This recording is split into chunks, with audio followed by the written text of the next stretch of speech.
O Semeador de Estrelas. Sueli Caldas Schubert. Apresentação.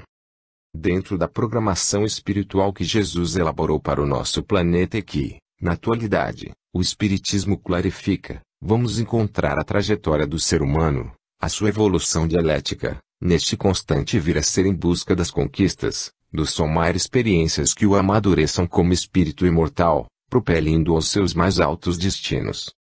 A doutrina espírita inaugura a era da razão, da fé racional e coerente, unindo as duas conquistas máximas do ser, a sabedoria e o amor, as duas asas da evolução que propiciarão ao espírito alçar-se aos campos da luz.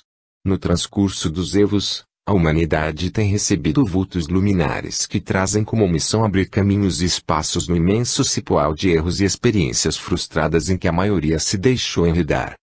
Assim, como parte do grandioso projeto espiritual que o Cristo de Deus inspira e orienta, os homens conheceram os missionários, espíritos que se notabilizaram em todos os campos humanos abrindo perspectivas novas para a grande família terrena.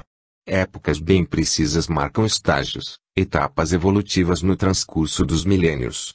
3 grandes revelações, conforme elucida Allan Kardec no capítulo 1 de A Gênese, foram transmitidas ao homem, no tempo certo e previsto. Cada uma delas assinalando períodos diferentes e definitivos para a humanidade. No século passado, chega-nos a terceira revelação, consubstanciada na doutrina dos espíritos. Conforme o próprio codificador registra, quis Deus que a terceira revelação não fosse personificada, mas, sim, que representasse um conjunto de numes tutelares, a falange do Espírito de verdade, que é o próprio Senhor. Fruto do ensino dos espíritos e do trabalho do homem, eis a soma das conquistas humanas, quando o céu e a terra se dão as mãos para deixarem falar as vozes da imortalidade. O advento do Espiritismo assinala uma nova era para a humanidade. A aliança da ciência e da religião vem libertar o homem da escravidão intelecto e moral, pois, se de um lado se deixava dominar pela ciência fria e estéril, por outro quedava-se prisioneiro da fé irracional de sua ausência total. Com a doutrina espírita a ciência e a fé se completam e integram um todo. Por primeira vez o homem tem condições de compreender, de maneira abrangente, o caminho de sua libertação. A falange do Espírito de verdade, porém, embora o retorno de Allan Kardec à vida maior, prossegue assessorando a implantação da doutrina espírita na face da Terra. 1 século e 3 décadas transcorreram, o que é bem pouco em termos de evolução. Informam-nos os benfeitores espirituais que na espiritualidade o tempo terreno, o progresso terreno é avaliado em milênios, pois um século representa muito pouco na dimensão extrafísica. Nesses 130 anos, os conhecimentos doutrinários apenas começaram a ser semeados pelo planeta. Em termos de Brasil, todavia, já se pode divisar fases marcantes caracterizando a programação espiritual em plena ação, a interagir sobre encarnados e desencarnados. Todo um programa se desenvolve e é bem nítido o ascendente espiritual a nortear os caminhos. Pode-se distinguir com clareza como se delineia essa linha de atividades.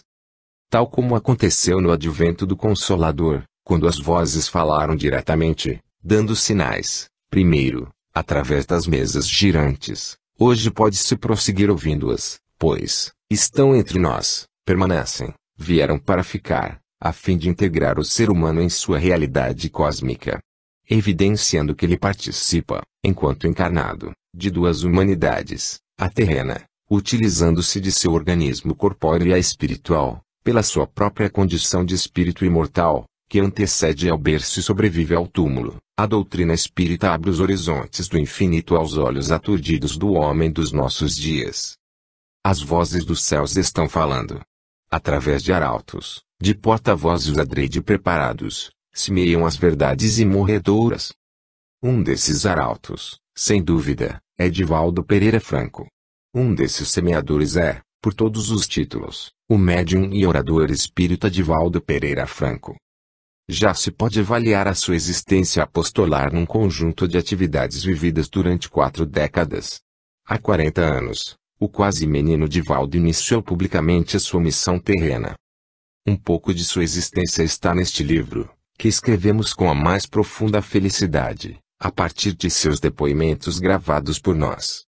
Em nossos estudos e pesquisas sobre este vulto tão querido, foi-nos possível divisar a grandiosa planificação espiritual que rege a sua atual encarnação. Tal como acontece com Francisco Cândido Xavier, sem fazer nenhuma comparação, pois cada um tem tarefas bem definidas, sobre cuja vida escrevemos nosso livro Testemunhos de Chico Xavier. Também Divaldo está inserido num contexto de trabalho no campo do amor e da paz, como parte do roteiro de implantação da doutrina dos espíritos na face terrena. Seu labor missionário tem como mentor a veneranda Joana de Angelis. O programa de Divaldo para a existência atual iniciou-se na espiritualidade, dando prosseguimento a tarefas específicas por ele exercidas em antecedente reencarnação, já no exercício da mediunidade. Comprometeu-se ele, por certo, a ser um semeador de Jesus, a semear o Evangelho a todas as gentes, tanto quanto lhe fosse possível e por todos os meios ao seu alcance. Mas, semear a boa nova em sua feição de consolador, de cristianismo puro que a doutrina veio revivecer. Na obra de Divaldo Franco encontramos bem delineadas as três principais tarefas a que ele se dedica de corpo e alma: o orador, o médium e a vivência espírita, embora as três estejam perfeitamente integradas e não se consiga dissociar uma de outra. Como médium ele pratica a ciência à luz do espiritismo. Como orador ele dá ênfase à filosofia espírita. Como pessoa humana ele vive a religião espírita. Somente um médium com estas características poderia dar curso a um programa espiritual de tal magnitude, conforme se infere ao estudar-se, em profundidade, a vida de Divaldo Franco. Mas, todo esse plano, cujos ascendentes estão no mundo maior, obedece a uma primorosa elaboração em cuja direção está a figura radiosa de Joana de Angelis. Espírito de escola, acrisolado em muitas reencarnações vitoriosas, tendo ouvido a palavra de Jesus e por ele se deixado imolar, Joana de Angelis é um desses numes tutelares que envolve de amor a humanidade sofredora, propelindo em sua trajetória para o progresso. Por muitas vezes esse ser superior tem descido à carne para exemplificar as virtudes que lhe são inerentes, deixando em cada uma de suas passagens um rastro de luz indelével. Esperemos conseguir, com nosso modesto esforço, retratar, de alguma forma, a missão assumida por Divaldo Franco, no cumprimento desse belíssimo plano espiritual que Joana de Angelis idealizou, com vistas à implantação do Evangelho de Jesus à luz do Espiritismo, ao mesmo tempo em que reúne e promove a imensa família espiritual sob a sua responsabilidade. Juiz de Fora, Minas Gerais, novembro de 1988. Sueli Caldas Schubert. 1. O Semeador de Estrelas. Divaldo tem uma estrela na boca, disse um dia Chico Xavier. A seara é grande. Eis que vem o semeador e a percorre.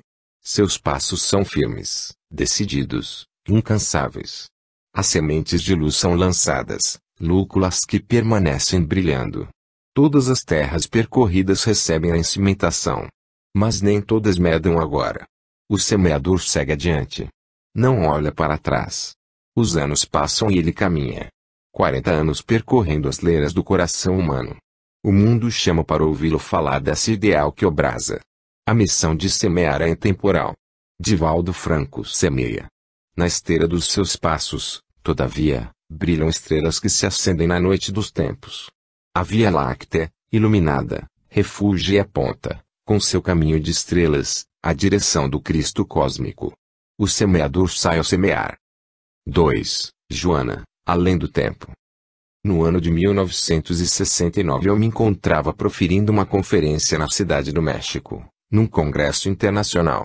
Quando estava na etapa final da palestra, Joana de Angelis me apareceu e disse: ao terminar, fala com aquele jovem que está ali gravando, porque ele é da nossa família espiritual, e pede-lhe que te leve a conhecer a pequenina aldeia de São Miguel Nepantla, perto de Cuernavaca.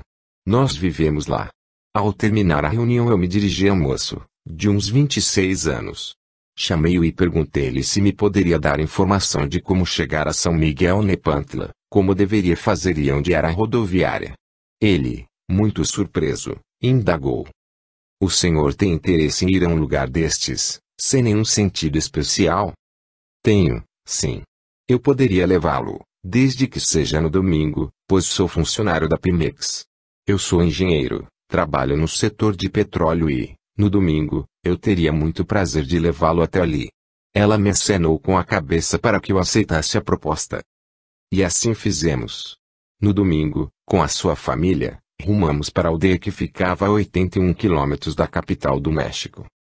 Chegamos à região e Joana nos levou às ruínas de uma casa, que fora modesta, à sua época, e explicou-me. Eu vivi aqui e o meu nome era então Joana de Asbage, no século XVII. Posteriormente, aos 15 anos de idade, fui para a Ordem de São Jerônimo e adotei o nome de Joana Inés de la Cruz. Eu não tinha a menor ideia de quem se tratava. Perguntei ao rapaz, quem teria sido Joana Inés de la Cruz? Uma poetisa, respondeu, das mais formosas da literatura hispânica, do século XVII, que é um dos motivos de orgulho da alma mexicana. Foi a primeira feminista que se conhece nas Américas Espanholas. Era uma mulher muito culta, naquela época possuía uma vasta biblioteca e teve uma morte muito dolorosa, porque renunciou a tudo para se dedicar aos pestosos, por ocasião de uma epidemia que se abateu sobre a capital mexicana. Nesse momento eu a vi com a personalidade de Joana Inés de la Cruz. Tempos depois, Joana se me revelou como Sor Joana Inés, no estilo poético, ao escrever um tema, muito delicado, em versos brancos, que ela intitulou Um Recanto Seguro. O espírito pode assim, intencionalmente, voltar ao estilo que viveu outrora. Algumas pessoas dizem, eu não leio os livros psicografados pelo Divaldo porque não os entendo. Com toda a honestidade, não acho esta crítica justa, parece-me até um pouco de prevenção, porque uso-lhe e constato que Joana escreve corretamente, isto sim, mas não de forma incompreensível. Um dia eu perguntei-lhe, por que a senhora escreve assim? As pessoas acham-na difícil. Porque o espiritismo é, acima de tudo, uma doutrina de cultura e nós não devemos adotar a gíria ou uma linguagem vulgar para facilitar o nível da conversação. Vamos utilizar uma linguagem que eleve o grau de entendimento da criatura. Quando o homem era primitivo, grunhia. A tendência para a civilização deu-lhe o vocabulário, beleza e construção de frases. Mede-se o nível de evolução do indivíduo pela forma que ele tem de se expressar. Não apenas pela forma, mas também pelo conteúdo. No entanto, a maneira de vestir ideia é importante. É difícil, para nós, espíritos, prossegue Joana, verbalizar o que pensamos. Verbalizar, vestir ideia com palavras, às vezes, e matá-la, porque limitamos o pensamento. As palavras têm conteúdo emocional pelo qual são conhecidas. Quando trazemos uma ideia, um fato desconhecido, teremos de o vestir com expressões conhecidas e nem sempre logramos. Este é um grande problema, é o mundo de lá em relação ao de cá, porque tudo que nós temos aqui existe lá, mas nem tudo que existe lá, nós defrontamos em nossa esfera física. Tem-se que dizer por paralelismo. Há lá uma árvore, mas, não é necessariamente, uma árvore, símile das nossas, é algo que, na linguagem terrena, seria uma árvore. Joana me disse que, nos séculos 17 e 18, quando foi Joana Inés, no México, viveu para a literatura, era uma monja que possuía milhares de volumes lidos e comentados. Ela foi a primeira feminista do mundo, a primeira teatróloga e considerada a maior poetisa de língua hispânica. No México, a nota de 100 pesos tem a sua efígie. É com acento circunflexo a deusa do México, praticamente uma alta personalidade histórica. No Museu de Chapultepec, há alas dedicadas exclusivamente a ela. Foi uma mulher revolucionária. Falava e escrevia fluentemente 6 idiomas, inclusive o português, o grego e o latim. Nesse aspecto, a gente vê a missão histórica desse espírito. Quando o padre Vieira estava no Brasil, ela escreveu-lhe uma carta e um artigo reprochando-lhe determinado comportamento, que se publicou na Bahia, em jornal existente na época. Aí nasceu um vínculo com o Brasil. Para poder mantê-lo estudou mais o português e conheceu em profundidade. Oportunamente, a abadessa chamou e disse que ela era uma religiosa orgulhosa da cultura e que a ordem, na qual estava, a de São Jerônimo, era dedicada também à caridade. Foi o suficiente para que se desfizesse de toda a biblioteca, vendendo-a e dando os proveitos aos pobres. Vestiu então um buril e foi atender aos pestosos, contaminou-se e morreu.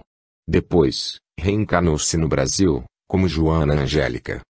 É com acento circunflexo muito curiosa essa programação das reencarnações. O nome civil dela, no México, era Joana de Asbaje. Quando tomou hábitos, a madre lhe deu o nome de Joana Inés de la Cruz. Ela era, no Brasil, Joana e foi para o convento como Joana Angélica de Jesus. Informou-me, noutra oportunidade, que era uma mulher acostumada a pensar e a escrever. No Brasil, viveu numa ordem religiosa, na qual entrou como noviça e exerceu todas as funções até ser abadesa, entregando-se em holocausto. É com acento circunflexo impressionante, também, como o espírito plasma, inclusive, a estatura, as formas, a fisionomia, o psiquismo, tudo quanto constitui conquista ou perda, assim, a beleza física, a feiura. Joana plasmou o mesmo rosto nas duas últimas reencarnações, como se pode constatar nas pinturas do que a retratam. No convento na Bahia, ela se dedicou à ordem. A ordem era mística e muito austera. Fazia-se voto de silêncio e de dedicação total, sendo, também, contemplativa. Quando se tornou abadesa, ela aceitou os votos de silêncio e como eram monjas enclausuradas nunca um secular podia vê-las. Atendiam a todos através de um véu, de uma cortina. Mas, ela, lembrando-no inconsciente do atendimento aos pobres e os pestosos, procurou examinar o que fazer de modo a atender à ordem e servir a Jesus. Assim, aceitou uma das mais difíceis tarefas, notem que espírito líder, a de reeducar mulheres equivocadas, as chamadas arrependidas. Muitos pais, cujas filhas se equivocavam, eram enterradas vivas, isto é, internadas ali para não saírem mais. Ela reeducava aquelas pessoas. Referiu-se às cenas noturnas do monastério. Aquelas pessoas aclimatadas a sensações muito fortes e, de repente, coibidas, sendo levadas ao mar ao Cristo, que lhes era imposto, faziam um mecanismo de transferência psicológica para o Cristo homem e não para o Cristo Deus, do conceito católico, porque o tinham que respeitar, não pensar mal e sendo atormentadas, eram vencidas por crises histéricas. Jovens que realmente amaram e foram enganadas e outras que nem sequer se equivocaram, mas, os pais, prepotentes, assim o supuseram. Entre elas muitas havia, que buscavam, no arrependimento dos erros, a paz que perderam. Ali, meu filho, asseverou-me ela traço, eu santifiquei a arte de amar e entender. Dedicava as horas vagas, de madrugada, quando fazia visitas às celas, para conversas consoladoras e profundas meditações. Quando desencanou, em 1822, o Consolador estava programado para o Brasil e ela, como estrangeira brasileira, espíritos estrangeiros que somos todos nós aqui, com exceção dos silvícolas, foi convidada a fazer parte da equipe do Espírito de Verdade, sendo levada para o contato com os espíritos da codificação e para uma adaptação do pensamento cristão, que estava deturpado pelos conceitos dogmáticos, ao cristão liberado que devia vir no Espiritismo. Passou por uma adaptação mental para pensar em termos cósmicos e não em termos terrenos, como sucedeu também com outros, dentre os quais, Santo Agostinho, que o fizeram antes. Começou aí a participar da tarefa, porém, já pensando nessa obra que viria muitos anos depois, digamos, a Mansão do Caminho. Posteriormente, visitando Roma, e estando no Monte Aventino, ano de 1970, numa viagem histórica que realizamos com objetivos doutrinários, no intervalo de palestras, ela me levou e ao Nilson, que estava comigo, a uma região próxima às águas termais de Caracal e apontou um dos morros, elucidando-me. Eu tenho muito amor histórico a esta região, porque nós já vivemos aqui, faz muito tempo. A nossa vinculação com Jesus é muito antiga e esta existência tua deves levá-la com muita abnegação e sacrifício, até o fim. Como te disse, as glórias terrestres não terás que conquistá-las, a mim, não interessam e espero que a ti também não. Mas, a luta tiranizante da transformação moral no dia a dia, a esta luta eu te incito e te invito com frequência até o último hausto da tua existência. E me contou que havia sido a personalidade Joana de Cusa, e eu a vi transfigurar-se na mártir, a que se refere o Evangelho, tendo dado a vida em holocausto, no mês de agosto do ano de 68 por fidelidade a Jesus. E confirmou que um de seus filhos, aquele que morrera com ela na fogueira, era alguém que estava hoje reencarnado, vinculado também aos nossos sentimentos. Assim eu tive notícia de mais esta reencarnação de Joana. Mais tarde, fizemos uma visita a Assis, por estímulo dela, que nos pediu visitássemos a cripta onde está inumado São Francisco, ao meio-dia, exatamente, porque era uma hora em que se encontraria deserto o lugar e não teria turistas. Fomos, um grupo de 4 pessoas, e descemos a cripta onde estão os seus despojos carnais. Ali ela me falou: eu desejo aqui escrever uma mensagem. E diante do túmulo ela me levou ao transe mediúnico escrevendo uma mensagem que eu reputo muito profunda. Ela deu o título de Emula de Jesus e está no livro A Serviço do Espiritismo. Ela faz o paralelo entre aquele que acompanhou Jesus em todas as suas pegadas com um espírito de fidelidade, de abnegação que ninguém teria feito igual.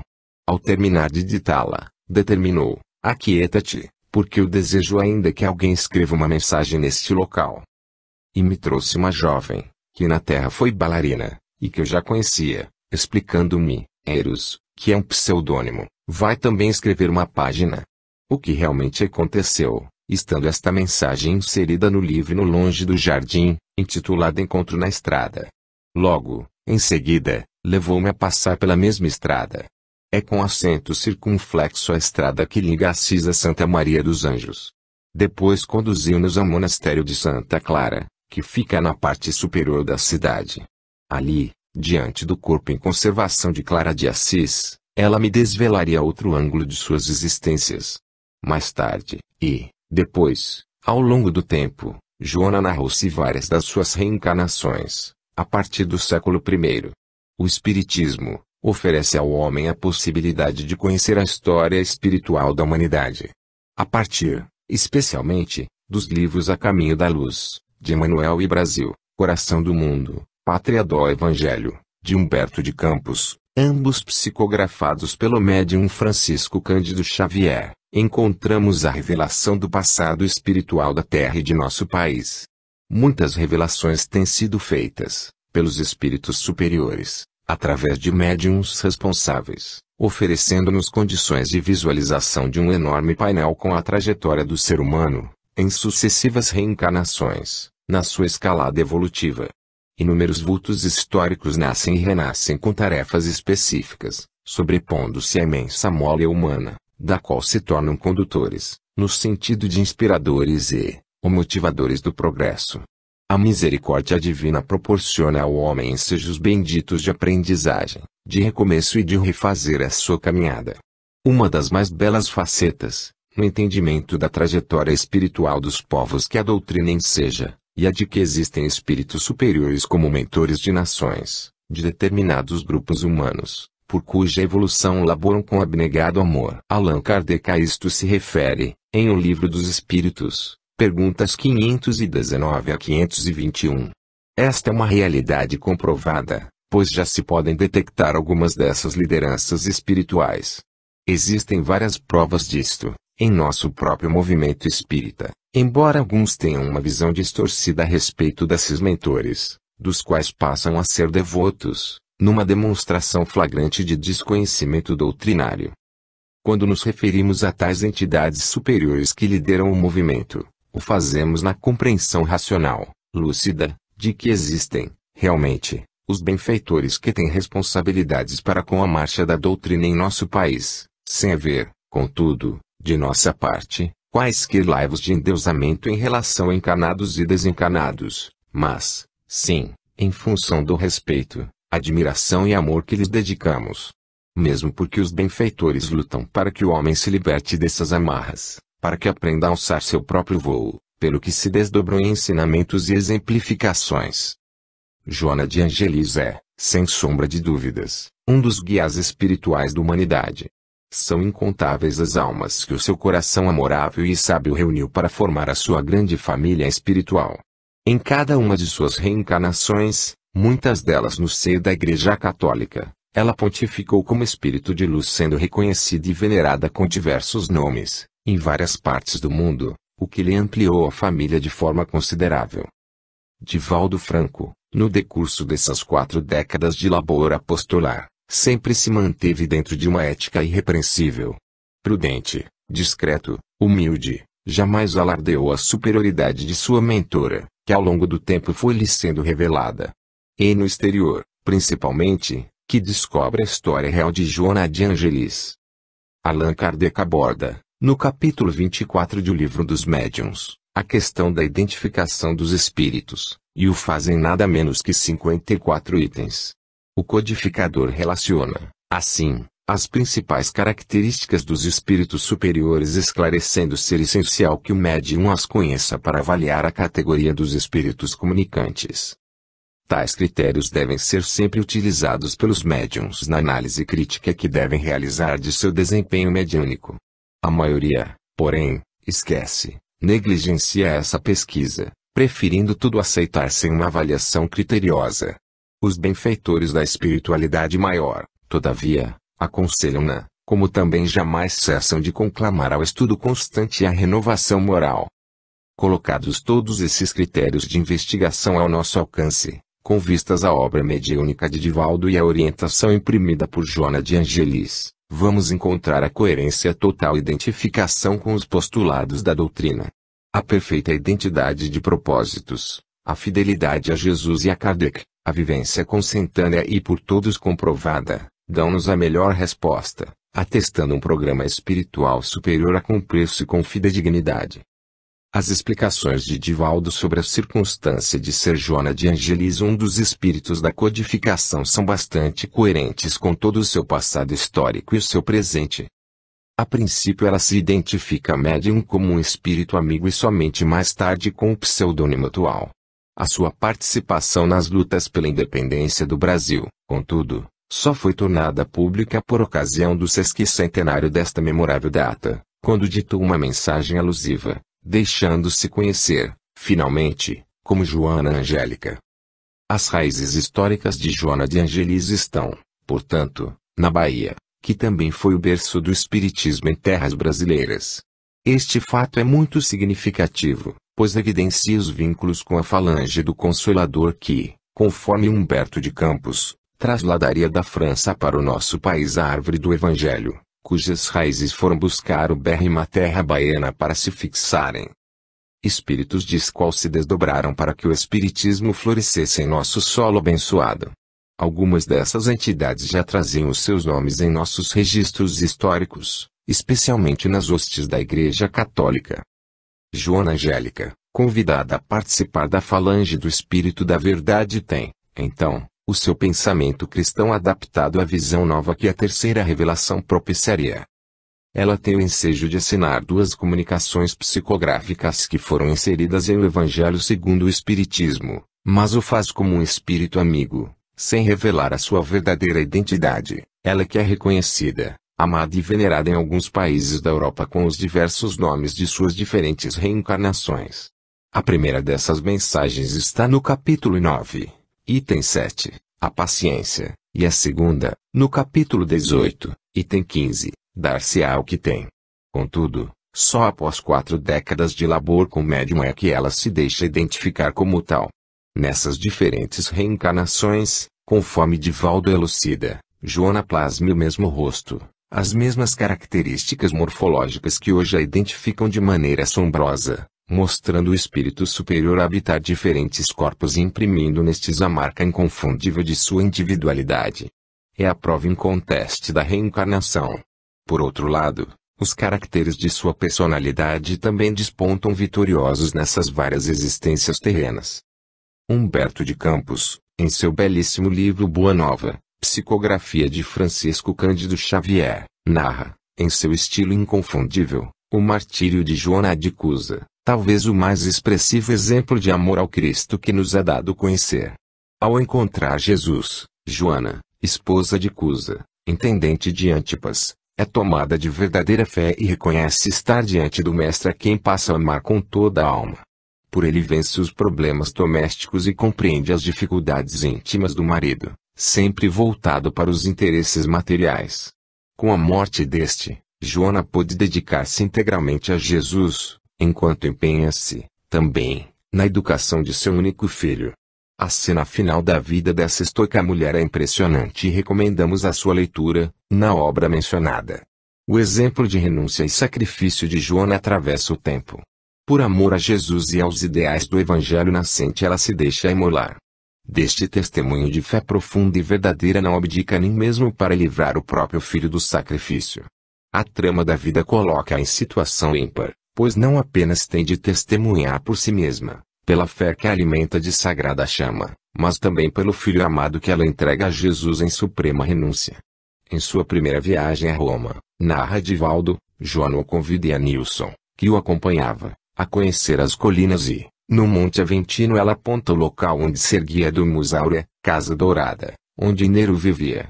Após entretecer considerações demoradas, ela esclarece que, naquela região, ao lado de inúmeros outros cristãos, Joana de Cusa dera vida a Jesus. No transcurso da narrativa, Divaldo a vê transfigurar-se na mártire, envolvidos todos por indescritível emoção, Joana de Angelis passa a ser também Joana de Cusa. Impossível imaginar-se cena mais tocante que a deste reencontro de almas, com o passado ali, tão presente e vivo, desentranhado não apenas dos arquivos mnemônicos, mas, também, resgatado dos arquivos da ambiência etérica, como se estivessem mergulhados em seus arcanos, transportados pela máquina do tempo. Roma, a cidade dos Césares e dos Mártires, hoje conhecida como a Cidade Eterna, realmente está eternizada como cenário de sacrifícios e testemunhos cristãos, e na sua psicosfera estão registrados os feitos e os fatos de um pugilo de almas que, a exemplo de outras, em outros lugares e tempos, se deram em holocausto ao amor. É esse espírito talhado na forja do sacrifício e da abnegação, da fé acrisolada e estuante, que vamos encontrar quase 2000 anos depois à porta do convento da Lapa, na Bahia, defendendo os mesmos ideais, vivendo para Jesus e por ele novamente oferecendo a própria vida. Naquele instante decisivo, Joana Angélica é Joana de Cusa que retorna do passado e que se deixa imolar para mostrar aos homens, não a Jesus, que o Mestre já lhe conhece a superior fidelidade, que se pode morrer por um ideal, por um amor maior, a fim de que permaneçam vívidos os exemplos de fé, de estoicismo, e de vivência plena do Evangelho. Sua coragem e decisão são as mesmas com que enfrentou o circo e é o mesmo e definitivo amor com que se entrega a Deus. Mas, uma era nova se anunciava para a humanidade com o advento do Consolador prometido por Jesus. Joana de Cusa, Joana Inês de la Cruz, Joana Angélica, ressurgem na presença de luz de Joana de Angelis. Não será assim a ressurreição a que Jesus se refere. O mesmo Espírito transfundindo-se através de sucessivas vidas, somando experiências, adquirindo conhecimentos e, no caso da mentora de Divaldo, colecionando reencarnações vitoriosas, mártire e santa, muitas vezes até ressurgir como a instrutora espiritual Joana de Angelis. Nunca, como agora, ela teve ensejo de falar aos homens, de revelar o seu acendrado amor ao Evangelho e mostrar-lhes que este é o caminho. E o faz já por 4 décadas sucessivas, com a plenitude do conhecimento, ela que, há 2000 anos, pelo menos, vive para o Cristo. Ansiando por levar ao mundo as notícias da doutrina espírita, elabora um projeto grandioso que pudesse significar, ao mesmo tempo, a sementeira do Evangelho a várias regiões do globo e a libertação definitiva desse grande contingente de almas que integram a sua família espiritual. Ela, hoje, orientando e assessorando a obra mediúnica de Divaldo Franco, seu filho espiritual. Juntos concretizam a mansão do caminho, reunindo ali um grupo afeiçoado, que mantém a obra, assegurando a sua continuidade, para mostrar ao mundo que é possível instalar-se, na Terra, o reinado do amor e da paz. 3. Joana e Divaldo. No dia 5 de dezembro de 1945, eu a vi por primeira vez. A minha memória guardou a data, porque foi um momento de muita significação e importância na minha atual existência. Não a vi com as características de religiosa com que ela se vem apresentando nos últimos 30 anos, mas vi uma claridade muito grande, próxima de mim, e uma voz muito meiga que me disse: eu tenho a tarefa de caminhar contigo na atual existência corporal e envidarei todos os esforços para que a nossa tarefa se coroe de êxito. Não te prometo as regalias nem as comodidades que, às vezes, entorpecem os sentidos e aniquilam os ideais. Não esperes de mim aquilo que o mundo pode dar e que tu conseguirás com teu próprio esforço, mas eu te afianço ser necessário que, na tua fidelidade à palavra do Senhor, contes com a minha presença de amiga na razão direta em que eu possa contar contigo nas necessidades do nosso programa. Isto se deu na residência de uma família amiga, onde o grupo se encontrava semanalmente, todas as terças-feiras em um quarto modesto, num porão. É muito significativo constatar a similitude de acontecimentos. Por uma curiosa coincidência esteve ontem e talvez esteja hoje, à noite, na palestra, o irmão da pessoa que nos franqueava sua casa para as nossas reuniões, o Sr. Iderlindo Sarruris. Era na residência de sua irmã Eunice, que nós nos reuníamos para tentarmos os primeiros passos, aquele tempo, no exercício de mediunidade, porque nós não tínhamos a menor ideia do que era o espiritismo. Portanto, naquela noite de 5 de dezembro apareceu-nos esse ser espiritual e se comprometeu a ajudar-nos.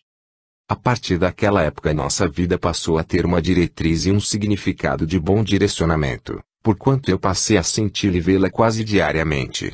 Nestes 42 anos que nos separam daquela oportunidade, essa entidade, a princípio anônima, constituiu-nos um farol aceso lutando contra a ventania. Ainda me recordo que, naquela mesma noite, eu perguntei, como é o seu nome? Chama-me um espírito amigo. Eu fiquei algo frustrado, porque tinha muita preocupação com os nomes, mas o espírito amigo me atendeu, de certo modo, à necessidade. Passaram-se os anos e aquele espírito amigo continuava a estar comigo. No ano de 1949 eu conheci o médium Francisco Cândido Xavier. Fui seu hóspede em Pedro Leopoldo. Já tinha alguma noção de doutrina espírita, já havia lido o Livro dos Espíritos, estava estudando. Já havia lido alguns romances Eleonora, Vítimas do Preconceito, A Vingança do Judeu, que eram os romances da época, e então, ao estar na casa de Chico Xavier, não pude sopitar a minha curiosidade de fazer-lhe uma pergunta, logo ao amanhecer do dia imediato. Quando despertamos e antes que ele fosse trabalhar na fazenda modelo, do Ministério da Agricultura, onde era datilógrafo, eu lhe perguntei, Chico, você, com essa visão transcendental, viu quem é o meu guia? Porque, à época, havia uma mentalidade guiísta. Todo mundo queria ter um guia, eu também, que era filho de Deus. E o Chico, com a mineirice dele, disse, Divaldo, que coisa, eu vi, mas não sei quem é. Foi o mesmo que não ter visto, pois ficamos como estávamos. Ao largo dos anos as pessoas sempre me perguntavam, mas, Divaldo, quero lhe fazer uma pergunta, quem é o seu guia? Era o meu ponto nevrálgico, eu não sei, não posso dizer quem é, pois eu não sei. Certa vez, uma senhora insistiu tanto neste assunto, o do nome do guia, que resolvi conversar seriamente com o espírito amigo. Quando me apareceu eu me queixei, dizendo que estava muito desgostoso, pois todos sabiam quem era o seu guia, menos eu. Por favor, insisti, me dê um nome, você há de ter tido qualquer nome na Terra. Pois as pessoas me perguntam e eu respondo, um espírito amigo.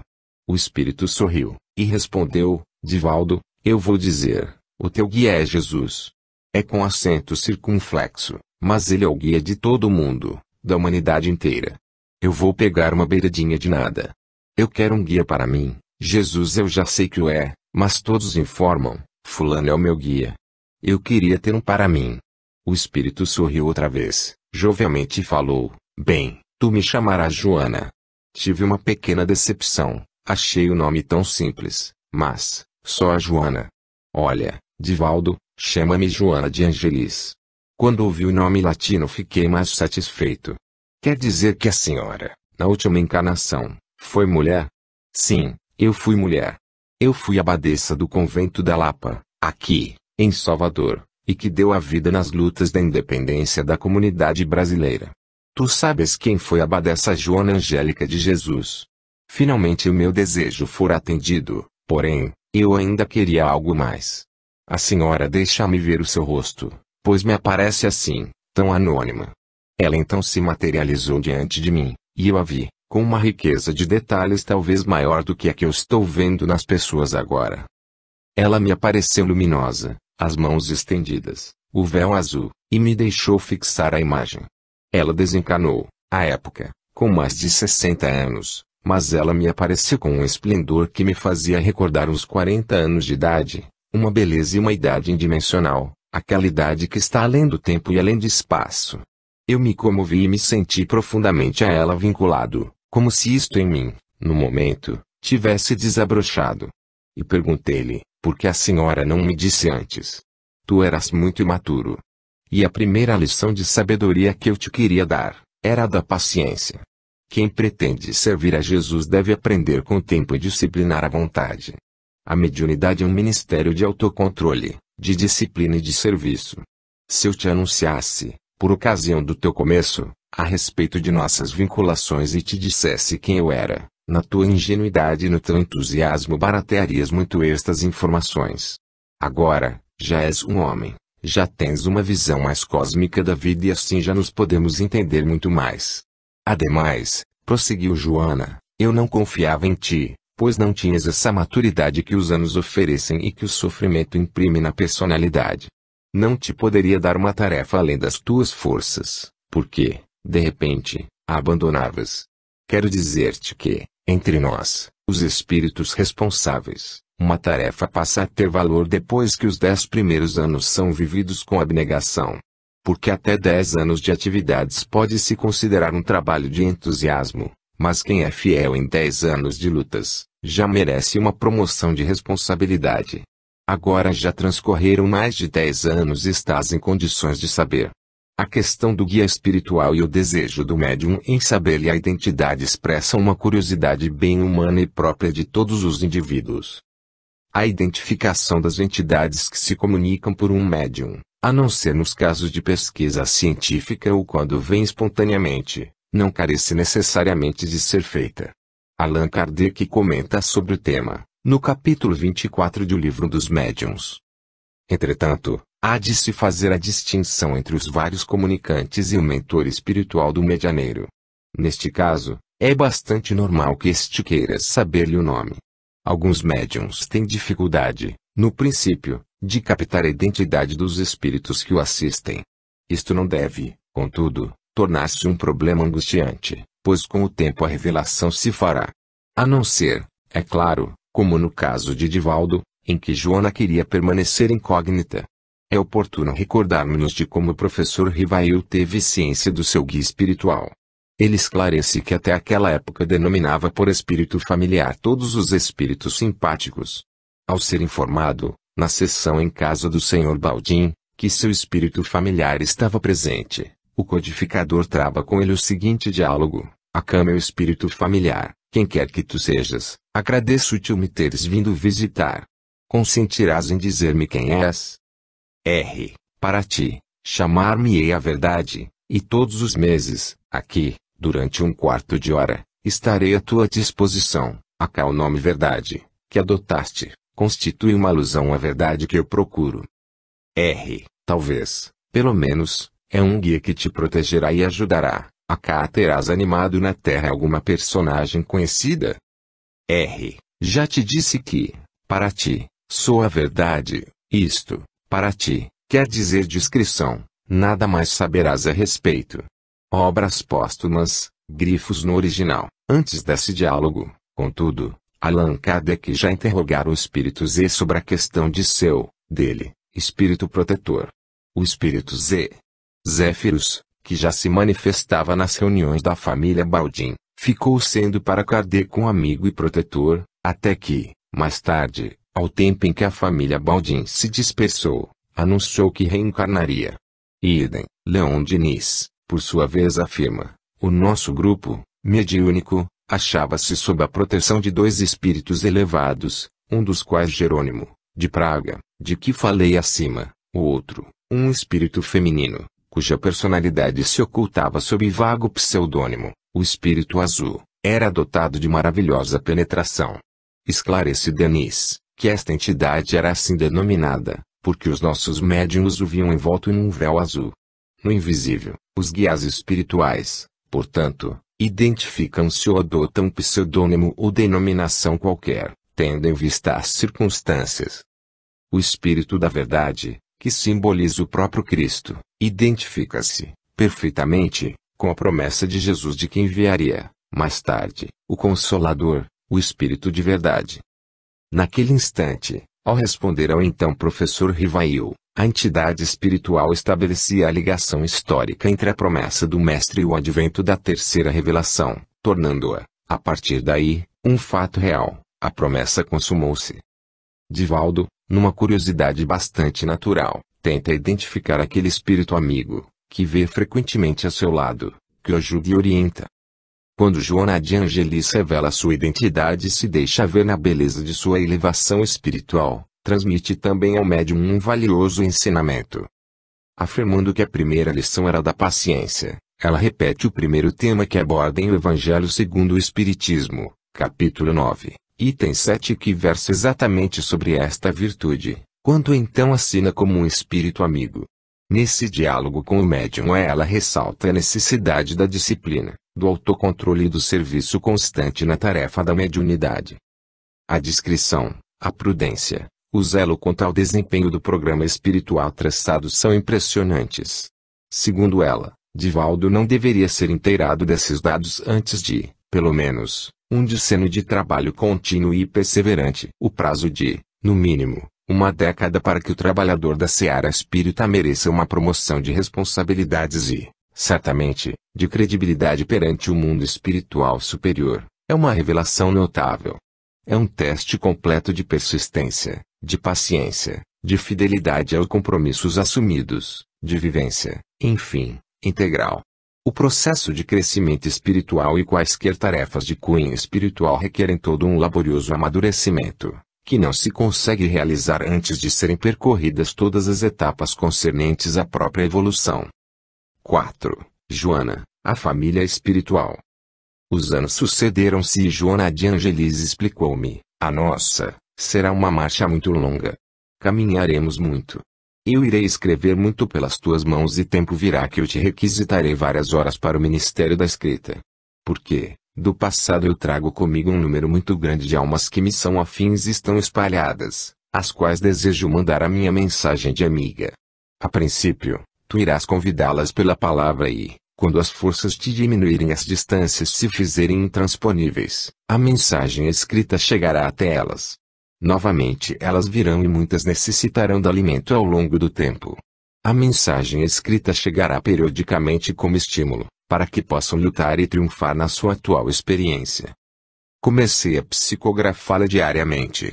Levantava-me às 5 horas da manhã, e das 5 às 6 ela escrevia uma página. Isso me criou uma disciplina mediúnica ao largo dos anos, que o fazia, mesmo viajando. Às 5 da manhã, despertava, e ela escrevia. Já psicografei quase 6.000 mensagens, neste largo período. Essas almas são a família espiritual de Joana, que estaria espalhada e que ela tem a tarefa de chamar, reunindo, sob a direção de Francisco de Assis, para levá-la de volta aos braços do carpinteiro Galileu. O espaço, os espíritos formam grupos ou famílias entrelaçados pela afeição, pela simpatia e pela semelhança das inclinações. Ditosos por se encontrarem juntos, esses espíritos se buscam uns aos outros. A encarnação apenas momentaneamente os separa, porquanto, ao regressarem à erraticidade, novamente se reúnem como amigos que voltam de uma viagem. Muitas vezes até, uns seguem a outros na encarnação, vindo aqui reunir-se numa mesma família, ou num mesmo círculo, a fim de trabalharem juntos pelo seu mútuo adiantamento. Se uns encarnam e outros não, nem por isso deixam de estar unidos pelo pensamento. Os que se conservam livres velam pelos que se acham em cativeiro. Os mais adiantados se esforçam por fazer que os retardatários progridam. Após cada existência, todos têm avançado um passo na senda do aperfeiçoamento. Cada vez menos presos à matéria, mais viva se lhes torna a afeição recíproca, pela razão mesma de que mais depurada, não tem a perturbá-lo o egoísmo, nem as sombras das paixões. Podem, portanto, percorrer, assim, ilimitado número de existências corpóreas, sem que nenhum golpe receba a mútua estima que os liga. O Evangelho segundo o Espiritismo, capítulo 4, item 18. Este trecho de Allan Kardec exprime bem em que consistem as famílias espirituais. Estas são uma prova cabal de que os verdadeiros liames são os do amor. As saudades, a nostalgia que, por vezes, acometem o ser humano, sem motivo aparente, podem ser derivadas das lembranças desses afetos dos quais se está momentaneamente apartado. Todavia, as almas afins se buscam no espaço e no tempo e intercambiam as vibrações de amor e de alegria por se reencontrarem. Não há distância que não possa ser vencida pelo amor. Não existe tempo nem épocas, pois o amor é intemporal e triunfa da noite dos milênios para ser um eterno amanhecer, um perene festival de bênçãos. Assim Joana se empenha em nutrir espiritualmente todos esses corações que lhe estão vinculados. Em várias de suas reencarnações, ligadas à Igreja Católica, ela pontificou como mártir e santa, tornando-se conhecida e venerada por milhões de pessoas. Logicamente isso aumenta-lhe o círculo de responsabilidades, o que nos leva a imaginar quão grande deve ser a sua equipe espiritual para atender, socorrer e amparar a tantos que a buscam, há séculos, com fervor e devoção. A forma como é realizado este atendimento sugere-nos uma estrutura tão grandiosa e tão perfeitamente organizada que nos leva a malabarismos mentais. Como nutrir tantas almas? Como ampará-las e esclarecê-las? Como consolá-las em suas dores? Como trazer de volta as que se transviaram? Como? Jesus preocupa-se com a multidão, por isto assevera, e, se os deixar ir em jejum para suas casas, desfalecerão no caminho, porque alguns deles vieram de longe. Marcos 8:3. Emmanuel, ao comentar este passo do Evangelho, afirma: não falta alimento do céu às criaturas.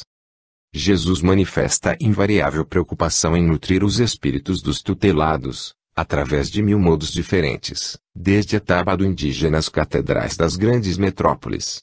Nesses postos de socorro sublime, o homem aprende, em esforço gradativo, a alimentar-se espiritualmente, até trazer a igreja ao próprio lar, transportando-a do santuário doméstico para o recinto do próprio coração. Pouca gente medita na infinita misericórdia a que serve, no mundo, a mesa edificante das ideias religiosas. Inclina-se o mestre ao bem de todos os homens. Cheio de abnegação e amor sabe alimentar, com recursos específicos, o ignorante e o sábio, o indagador e o crente, o revoltado e o infeliz. Mais do que ninguém, compreende Jesus que, de outro modo, as criaturas cairiam, exaustas, nos imensos despenhadeiros que margirão a senda evolutiva. Pão Nosso, capítulo 124, ed. Feb. Estas perspectivas que o Espiritismo desvenda à humanidade, de que aos poucos nos inteiramos, engrandece de maneira prodigiosa a ideia que temos da bondade divina e de toda essa fantástica corrente de amor e solidariedade entre os seres humanos. Joana de Ângelis tem agora outro recurso para chegar aos corações que se lhe vinculam, a mediunidade. Divaldo, conforme ela orienta, os convidaria inicialmente pela palavra e, mais tarde, através das páginas psicografadas. Há em todo esse processo uma notável programação espiritual, um perfeito encadeamento histórico, no qual é possível verificar a trajetória de um grupo muito grande de almas que, como está bem claro, encontra-se sob a tutela espiritual de Francisco de Assis. 5. A pregação espírita. Assim, em Portugal, graças a Deus, foi-me possível pregar com absoluta tranquilidade em toda parte, recordando aos amigos portugueses a doutrina espírita, não como às vezes a malícia e a má vontade de alguns querem dizer, nos moldes brasileiros, que aliás, não os há, mas a doutrina espírita conforme apresentada por Allan Kardec, na codificação. Sabemos que cada país tem as suas idiosincrasias, tem as suas heranças culturais, sociológicas, econômicas e não se pode estabelecer uma linha de comportamento rígida para os povos com padrões de temperamentos tão diversos. Sempre temos o cuidado de pregar o espiritismo consoante está na codificação. Para mim, pessoalmente, encontro sempre respaldo no pensamento kardeciano, que pode ser apresentado como contribuição às áreas da ciência, da filosofia e da religião, em cujo comportamento religioso está a ética, a moral inspirada no cristianismo, por ser até hoje, do meu ponto de vista, a doutrina que melhor interpreta o pensamento de Jesus. Isto é perfeitamente lícito, este direito de liberdade, que Kardec defende em O Livro dos Espíritos, quando fala que as leis de Deus estão escritas na consciência humana.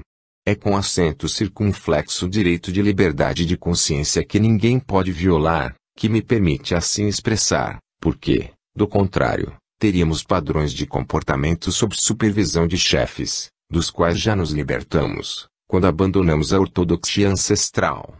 Como a doutrina espírita é simples, clara e pura, e não necessita de pessoas que a interpretem para nós, porque se tal ocorresse, ela seria corpo tão estranho que necessitaria de novos teólogos para nos dizerem como entendê-la. Oferece-nos, por consequência, um campo muito amplo para que cada um se movimente no seu corpo, sem defraudar-lhe os objetivos, porém, conforme a cada um melhor lhe aprouver. Portanto, sempre apresento a doutrina espírita como ciência que o é, mas cujo método de investigação científica é utilizado pelas chamadas doutrinas acadêmicas, porque ainda não temos, em verdade, instrumentos que nos dêem uma metodologia de ciência eminentemente espiritista. Aceito-a como filosofia comportamental, capaz de iluminar o idealismo clássico e atender a todas as necessidades do pensamento histórico da criatura humana.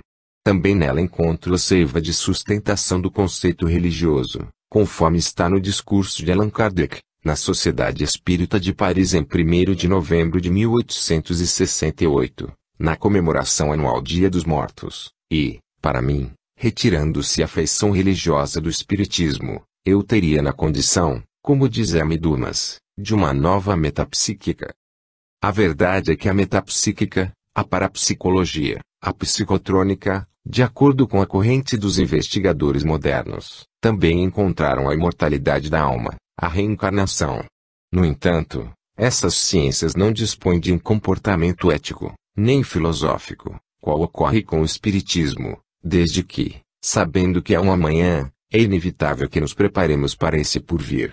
Portanto, para mim, sem que esteja jungido a chamada herança judaico-cristã, que aliás não diminuiria em nada o valor da minha crença, aceitar o componente do espiritismo religioso sem prevalência de um aspecto sobre o outro é natural.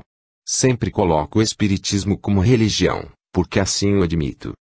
E sendo convidado para fazer palestras eu apresento a doutrina conforme a vejo e conforme a sinto, não apenas em o Evangelho segundo o Espiritismo, mas sobretudo, e principalmente, em O Livro dos Espíritos, que começa com estudo a respeito de Deus e atinge a sua grande exaltação nas leis morais, que se apresentam como fundamentais para a vida, por serem as leis naturais, baseadas na lei do amor e têm o seu início na lei de adoração, que é um ato ancestralmente religioso. Sigo a diretriz do cristianismo, porque o respeito que me merece Allan Kardec, a quem aprendi a amar pela sua grandeza, mas me merece Jesus, o Nazareno, pois sabemos pela resposta que os Espíritos deram ao codificador que ele é o ser mais perfeito que Deus ofereceu à humanidade, para servir-lhe de modelo e guia. Questão 625 de O Livro dos Espíritos.